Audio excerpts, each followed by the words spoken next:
how we live it. Don't be mad at the system, it's simply how we've existed. I hear a lot of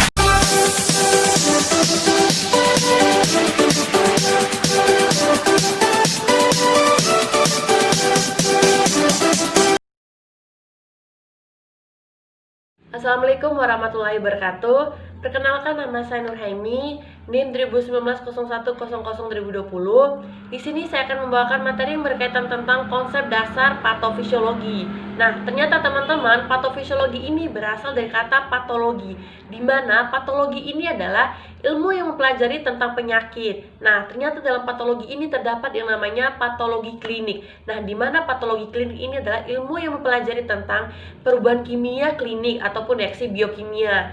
Selanjutnya itu kata patofisiologi. Nah teman-teman, kira-kira apa sih pengertian dari kata patofisiologi? Ternyata patofisiologi ini adalah ilmu yang mempelajari tentang perubahan fisiologik akibat penyakit.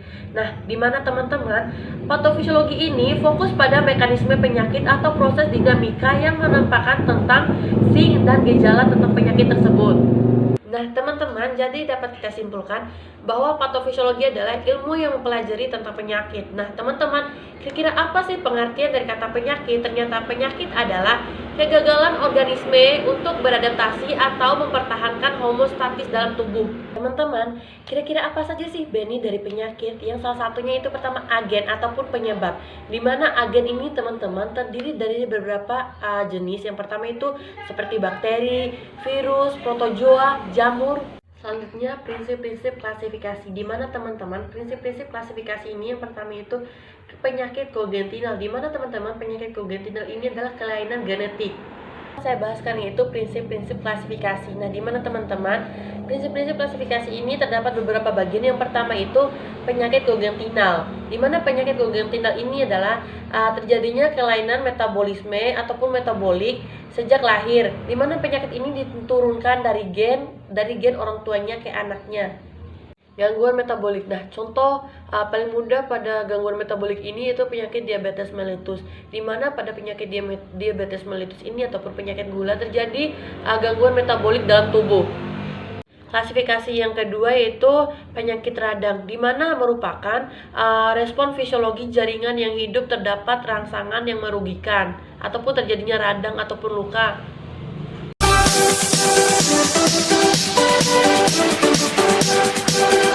Nah, selanjutnya yang akan saya bahas itu tentang perjalanan penyakit. Nah, teman-teman, yang pertama yang saya akan bahas itu tentang respirasi. Nah, di mana pada respirasi ini banyak sekali patofisiologi penyakit di dalam sistem respirasi. Nah, salah satu penyakitnya itu seperti yang pertama asma, ispa, bronkus pneumonia, faringitis, radang pada laring, penyakit paru, PPOM. Dan yang paling viral sekarang itu coronavirus ataupun COVID-19. Dan yang terakhir itu efusi pleura. Nah teman-teman, kira-kira apa saja sih sistem pembentuk dari sistem respirasi? Yang pertama yaitu hidung, rongga mulut, faring, laring. Di dalam laring, di pertengahan faring laring terdapat yang namanya epiglotis, trakea, bronkus, bronkeolus, alveolus, dan diafragma yang berada di bawahnya, dan di luar paru-paru itu terdapat yang namanya pleura. Nah, teman-teman, kira-kira apa sih pengertian dari kata efusi pleura? Nah, di mana efusi pleura ini adalah pengumpulan cairan di dalam ruang pleura yang terletak di antara permukaan visceralis dan parietal. Proses penyakit primer jarang terjadi, tetapi biasanya merupakan penyakit sekunder terhadap penyakit lain.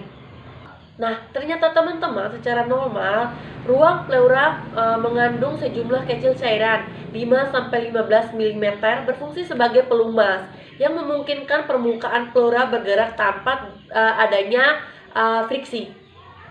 Nah, selanjutnya itu klasifikasi dari efusi pleura. Nah, jadi teman-teman, pada efusi pleura ini memiliki dua, yaitu yang pertama efusi pleura trasudat, yang kedua itu efusi pleura eksudat. Di mana efusi pleura trasudat ini adalah jenis trasudat ini keseimbangan kekuatan menyebabkan pengeluaran cairan dari pembuluh darah.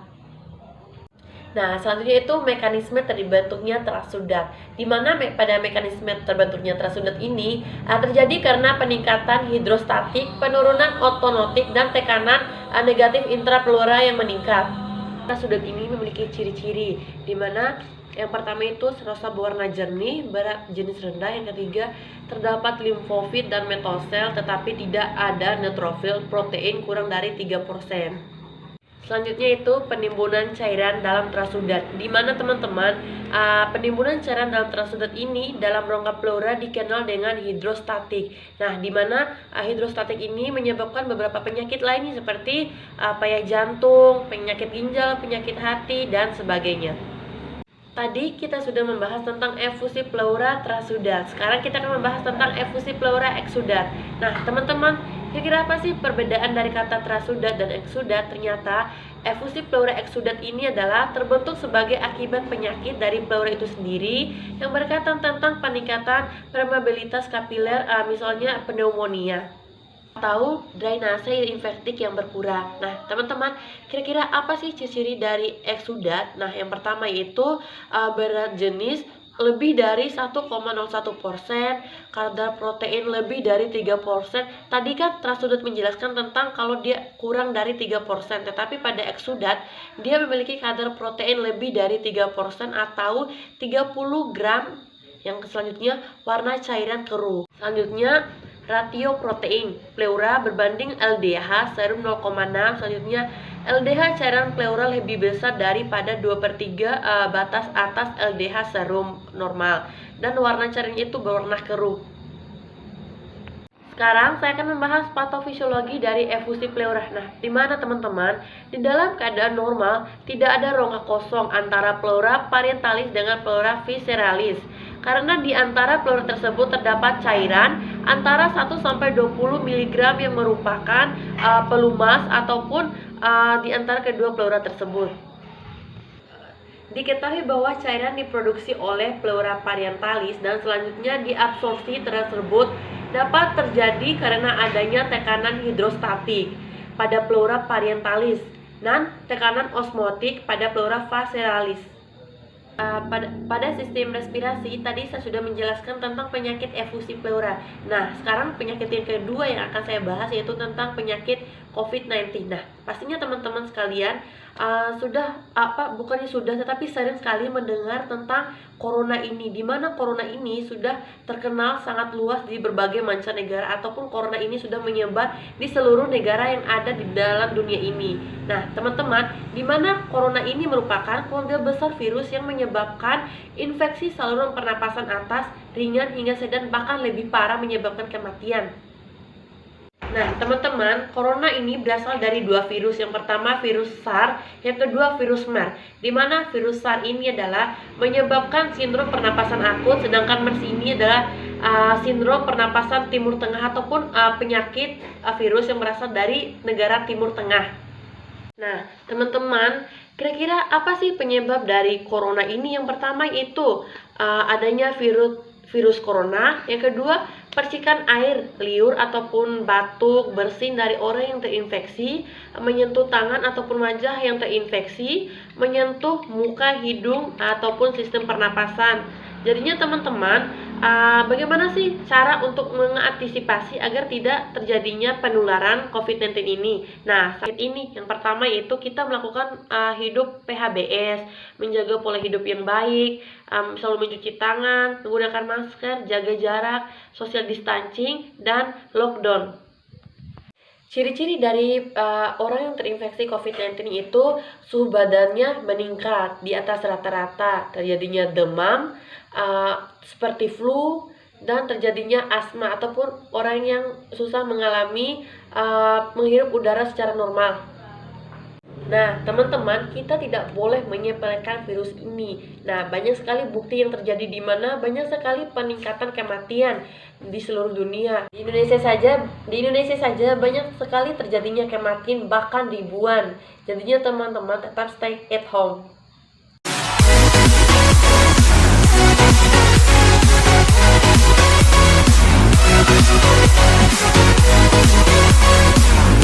Tadi Tadi saya sudah membahas tentang konsep dasar dari patofisiologi, tentang sistem respirasi. Di dalam sistem respirasi itu tentang organ-organ sistem respirasi dan penyakit yang terdapat pada sistem respirasi. Sekarang saya akan membahas tentang sistem kardiovaskuler. Nah, teman-teman, kira-kira apa sih pengertian dari kata sistem kardiovaskuler? Sistem kardiovaskuler adalah sistem peredaran darah dalam tubuh manusia atau disebut tentang sistem organ jantung. Sekarang saya akan membahas bagaimana sih proses terjadinya ataupun perjalanan dari sistem kardiovaskuler ini. Nah, teman-teman, darah yang berasal dari superior inferior masuk ke dalam vena cava superior inferior. Nah, dari vena cava tersebut dia akan berada di atrium kanan. Dari atrium kanan dia akan masuk ke ventrikel kanan. Tetapi sebelum berada di ventrikel kanan, darah tersebut akan melewati 3 katup, yaitu katup tricuspidalis. Nah, dari katup tricuspidalis dia akan ke ventrikel kanan. Tetapi di dalam ventrikel kanan dia akan melakukan pemompaan ataupun fertilisasi. Nah, dari ventrikel kanan darah tersebut akan keluar melalui arteri pulmonari. Darah tersebut akan keluar menuju jantung. Nah, di mana darah yang banyak mengandung karbon dioksida tersebut akan menuju ke paru-paru. Di dalam paru-paru tersebut akan terjadi yang namanya proses barter ataupun pertukaran antara karbon dioksida dengan oksigen, di mana jantung akan mengikat oksigen, sedangkan paru-paru akan mengikat karbon dioksida yang dibawa oleh jantung tersebut. Setelah terjadinya proses pertukaran antara karbon dioksida dengan oksigen, selanjutnya darah akan masuk ke dalam jantung melalui vena cava. Nah, selanjutnya darah akan berada di atrium kiri. Dari atrium kiri, darah tersebut akan ke ventrikel kiri. Tetapi sebelum berada di ventrikel kiri, darah akan melewati 2 katup yang disebut dengan katup mitra.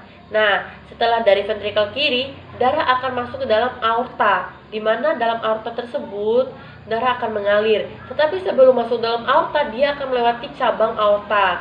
Selanjutnya dia akan mengalir dalam aorta. Nah, dan di dalam aorta tersebut darah akan dialiri ke seluruh tubuh. Tetapi teman-teman, sebelum darah tersebut dialiri ke seluruh tubuh, darah tersebut akan melewati 3 katup, yaitu brachiocephalica, subclavia, dan communis carotis.